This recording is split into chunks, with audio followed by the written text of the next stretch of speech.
I'm very, very excited for this new project that I finally finished. And it's really, really important to me because when I was inspired to sing Hawaiian music, it started at this one particular era.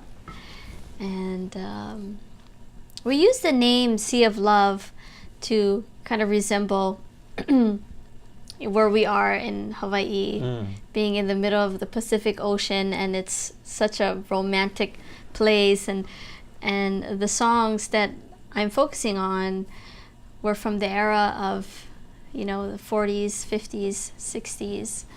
And the first song that came to my mind was Na Molokama.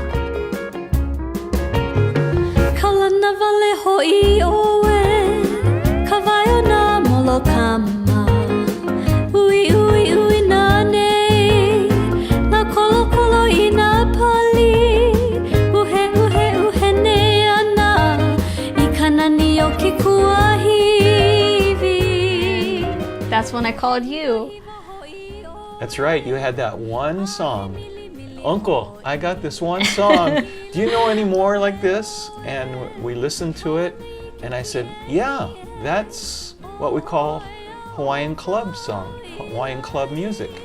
And you said, wow, I love this stuff. Can you find any more? So then we started coming up with lots of things for you to listen to and go through, and basically it had that trademark sound, didn't it? With the a nice nightclub Waikiki band sound of the era, light percussion. Right. There's cymbals and snare and brushes and things, and not a kick drum. And then lots of piano vibes, drums, even kungas and bongos, steel guitar, electric guitar, all kinds of great music. I really appreciate you because you're so knowledgeable in all the history of Hawaiian music. And I, at first, really admired the female singers of that period. Right. Lena Machado, Lena Alahaili.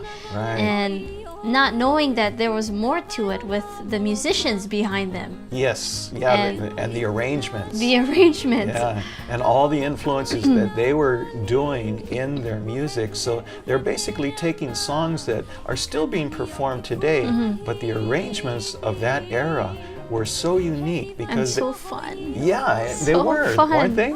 They're a lot of Yes. fun. And so as we went through this, I think the fun for me has been to see which songs you embraced and they fit your voice so perfectly, and then how you and your arranger, Kit Ebersbach, went and turned these into a still a dated historic feel, but at the same time a very now kind of treatment to it. Yeah, I think he did a really terrific job on that. Really terrific.